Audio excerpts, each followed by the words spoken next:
the beginning, there still was no New Testament sitting on a shelf. There were memories. Jesus' teachings and stories about his death and resurrection traveled by word of mouth, carried by travelers, and repeated in small gatherings.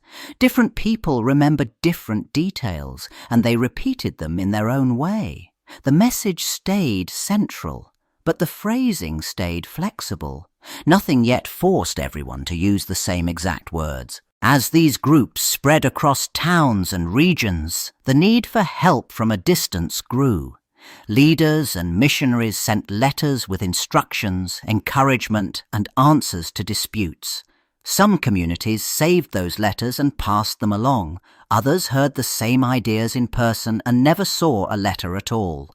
So from the start, Christian teaching existed in pieces, spoken here, written there, moving fast, but never gathered into one official set. That early situation carried a consequence that many people missed later. If there was no single fixed book, there also was no single fixed wording. Communities relied on what they had received and what they trusted, and they repeated it until it felt settled.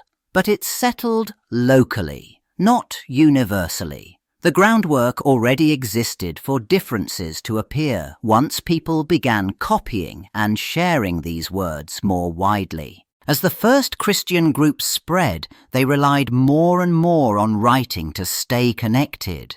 Letters that had once travelled to one church did not stay in one place. They got passed on. They got copied. A community wanted the teaching without losing the original, so it made a new copy and kept it. Soon, the same message existed in more than one town at the same time. This sharing did not wait for any central approval. No single office controlled the pages. Each community copied what it had, using whoever could write clearly enough. A gospel arrived, then another group borrowed it and copied it before sending it back. In practice, that meant there was no official master manuscript sitting somewhere, deciding the exact wording for everyone else. And once that happened, a quiet change set in. The faith no longer depended only on memory and travelling messengers. It depended on handwritten reproduction. Every new copy helped the text survive, but every new copy also became its own local reference point. Over time, networks of churches grew around the copies they received. The result was simple: many Bibles in progress, not one fixed page. Once copies started circulating, something quietly unavoidable happened. Every time a person copied a page by hand, tiny changes crept in. A word got misspelled, a letter got dropped. Two lines that ended the same way made the eye jump forward and a whole phrase vanished. Nobody had to intend it. The simple act of copying produced variation, one small slip at a time. Other changes came from a different impulse. A copyist saw a confusing sentence and added a small word to make it clearer. A familiar phrase from another passage slipped into memory and got written down here too. A name got expanded, so listeners understood who was meant. Each change felt harmless, even helpful. But helpful additions still changed what the next copyist received. Then there were the notes. People wrote short comments in the margins to explain a phrase, offer an alternate wording, or flag what seemed important. Later, another copyist faced that page and had to decide what belonged to the text. Sometimes the note stayed outside. Sometimes it slid in.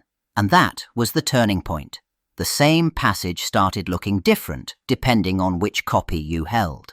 After enough copying, the differences stopped looking like isolated accidents. They started travelling in groups.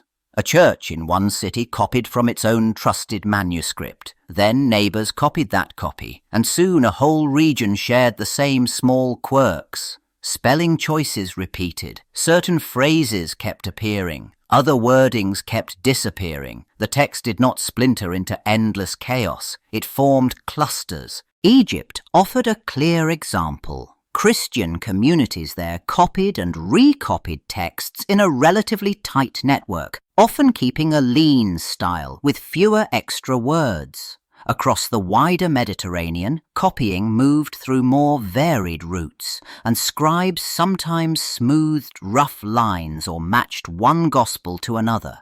The result mattered. A difference found in one manuscript often predicted other differences nearby, like a fingerprint. These patterns created what scholars later called text families. Not families in the sense of bloodlines, but in the sense of shared ancestry. A manuscript carried the memory of the exemplar it followed and of the copying habits around it. So when two copies agreed against a third, it sometimes meant they came from the same regional stream. Variation stayed real, but it started to look organized. In the 4th and 5th centuries, everything scaled up. Christians increasingly used the codex, a bound book, and parchment that lasted longer than papyrus. Now entire Bibles could be planned as single projects, not just piles of separate books. These were not casual copies. They required money, trained scribes, and real coordination. The result was the first famous big Bibles made to look definitive. Some of these manuscripts later became legends. Codex Vaticanus and Codex Sinaiticus, huge Greek Bibles from the 4th century, and Codex Alexandrinus, a major witness from the 5th. They carried authority simply by their size and age. Yet when scholars compared them, the surprise stayed unavoidable. They did not always say the same thing. Whole verses could look different, and some lines appeared in one, but not in another. That mismatch did not mean the scribes worked carelessly. It meant they started from different earlier copies, and those earlier copies already differed. A prestigious codex could preserve one local form of a passage, while another codex preserved a different form. The expectation had been simple. The oldest and grandest books should agree. The reality had been messier. Even the top-tier witnesses carried competing versions of the text. In church life, these texts did not sit quietly on a shelf. They got read out loud, week after week. That simple practice put pressure on the wording. A line that sounded confusing in public often got smoothed. A name or place that felt unclear sometimes gained a quick explanation. And when different churches used slightly different copies, listeners noticed. The impulse to make a passage easier to hear often became a change on the page. Then came debate. Christians argued about who Jesus was, how salvation worked, and what counted as proper teaching. Certain verses became battlegrounds, quoted and re-quoted. In that climate, scribes sometimes expanded a phrase so it sounded more complete, or lined one gospel up with another so the story matched better. These were not always clumsy edits. Often they looked like helpful improvements, but helpful rarely meant original. The results appeared at the edges first, then in the body of the text. A short ending gained a longer one. A brief scene picked up extra lines, and in a few famous places whole stories showed up in some manuscripts but disappeared in others, leaving later readers staring at brackets and footnotes. Not every church inherited the same version of these pressured passages. That uneven spread explained why the oldest witnesses sometimes disagreed at the most discussed moments. In the medieval centuries, copying no longer stayed small and local. It scaled up.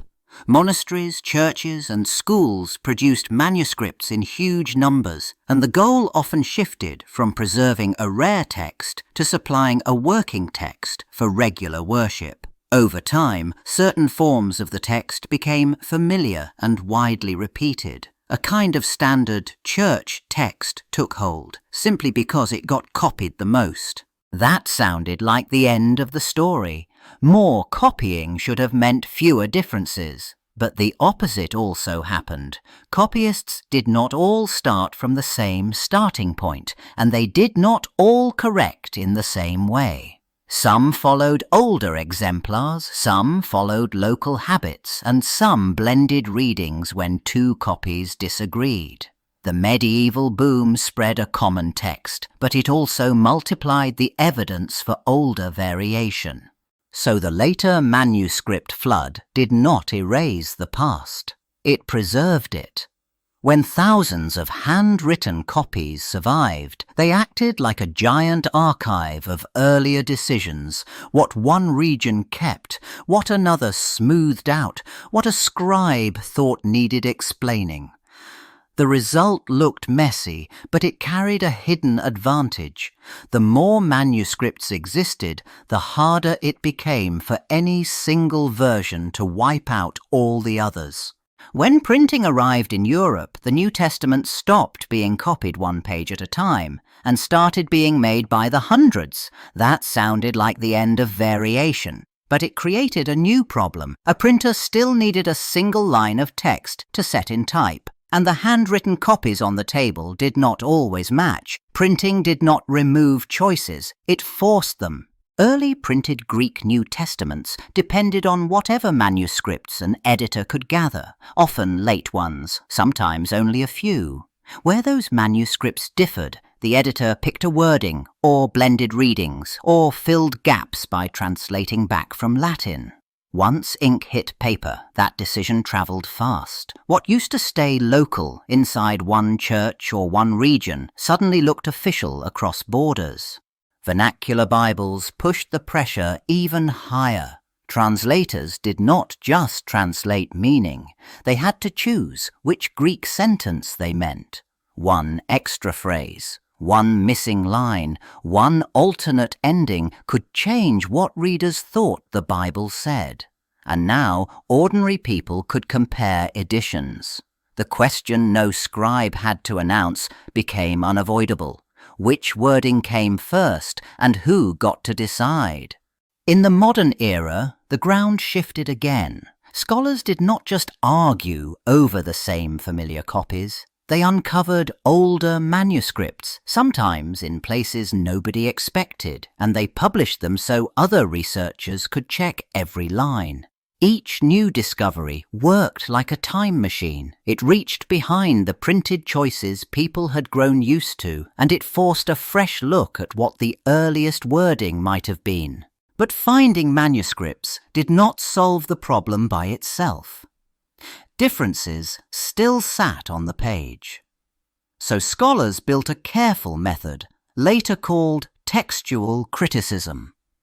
They compared witnesses, asked which readings best explained the others, and weighed age, quality, and patterns of copying. A reading did not win because it sounded better.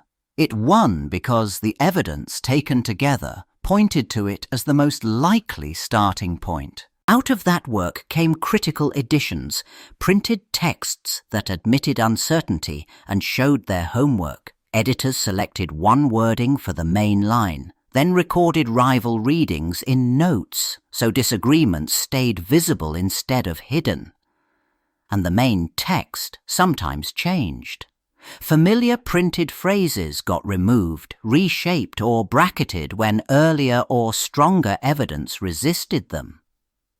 The modern era did not erase variation. It organized it, measured it, and revised earlier decisions. By the time people reached the present day, the problem no longer hid in the shadows. Instead of a few famous manuscripts and a handful of printed choices, there stood a mountain of evidence. Papyri, codices, lectionaries, quotations, translations, mapped and compared with digital tools. The question shifted. It no longer asked whether differences existed. It asked how clearly everyone could see them and what to do with them. So modern Bibles often got built on critical editions that kept their work out in the open. Editors weighed readings, explained decisions, and listed alternatives right beside the text. Footnotes flagged where some manuscripts read one way and others read another. A critical apparatus recorded the disagreement like a ledger. Nothing felt hidden.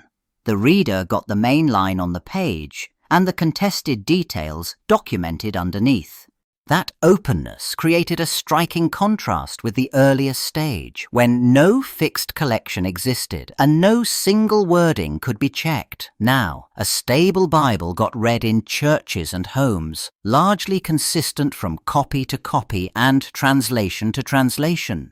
Yet the oldest handwritten witnesses still differed in small ways. An added phrase here, a missing line there. The stability came from comparison, not from pretending the variations never happened.